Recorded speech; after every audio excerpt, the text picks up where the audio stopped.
All right, let's dive into a fantastic poem by Andrew Barton Patterson called The Cat. Now, this piece makes a pretty bold claim that the quiet, furry little creature you see purring on your couch is actually a master of disguise leading a double life that's way more adventurous than you could ever imagine. So, I've got to ask you, straight up, do you really know the cat that lives in your house? Patterson's poem challenges us to look beyond the obvious, to really wonder what our pets are up to the second we turn our backs. Okay, so to get to the truth, we first have to tackle the myth, that cozy but totally incomplete picture that most of us have of your average house cat. And this quote from the text, it just nails that myth perfectly. This is the official story we all tell ourselves, that cats are simple, kind of dumb creatures who only care about comfort, mice, and milk. This is the starting point for our whole investigation. So, you get the picture, right? Our perception is built on these ideas. We see them as lazy, simple, maybe a little timid, definitely not having a ton of character.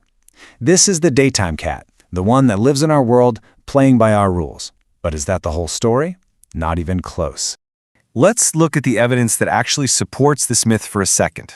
Patterson gives us a really clear picture of the cat's daytime persona. You know, the character it plays for its human family. And this just says it all, doesn't it? During the day, the cat is the very picture of domestic life. It loafs about, letting itself be pestered and petted. It seems totally passive, patient, and completely harmless. A professional lounger, you could say. Okay, but here's where it gets really interesting. This is our first clue that there's something more going on. The cat is super friendly, sure, purring and rubbing up against people, but the poem reveals it's all an act.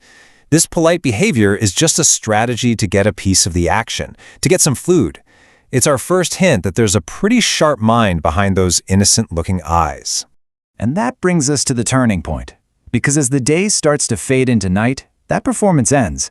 The lazy, passive creature we think we know just vanishes, and something completely different starts to emerge.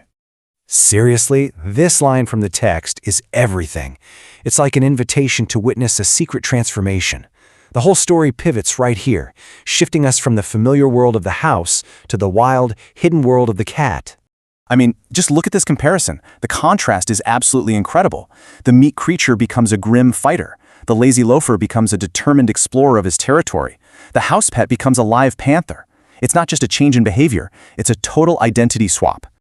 So, now that the sun has set, we can finally start peeling back the layers. Let's take a look at the hidden reality, the authentic life the cat leads under the cover of darkness. You see, just as the family is settling down for the night, the cat's true life begins. This isn't just a casual evening stroll. This is the start of its real job, its true purpose. The house was just the daytime office. The world outside, that's where it truly comes alive. And just listen to the words used to describe its movements. It saunters, it springs, it trots. There's a confidence and an athleticism here that we never get to see during the day. It moves with the grace and the silence of a panther, a total master of its domain. This brings us to a really important term, grim fighter. It just completely shatters our perception of that timid little pet. The text clarifies that grim here means serious. This is not a game. The cat is an athlete, an acrobat, and a deadly serious fighter defending its turf in a world full of dangers. So once you see the cat as a grim fighter, it forces you to look at it in a completely new way. Its life is so much richer, more complex, and way more adventurous than we ever could have imagined. His world is one of high stakes. Our boring suburban backyards are his personal hunting grounds. Patterson even claims he has adventures that rival the Knights of the Round Table. He's got a social life, a map of his territory burned into his brain, and most importantly, he lives life completely on his own terms. And this is the final, brilliant challenge the author leaves us with. After revealing this secret life of adventure and freedom, he turns the mirror back on us.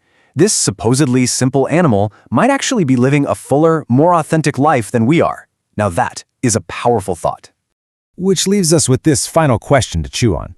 If the humble house cat leads such an epic double life, what other secret worlds are unfolding right under our noses, completely hidden in plain sight? What are we missing when we only see what we expect to see?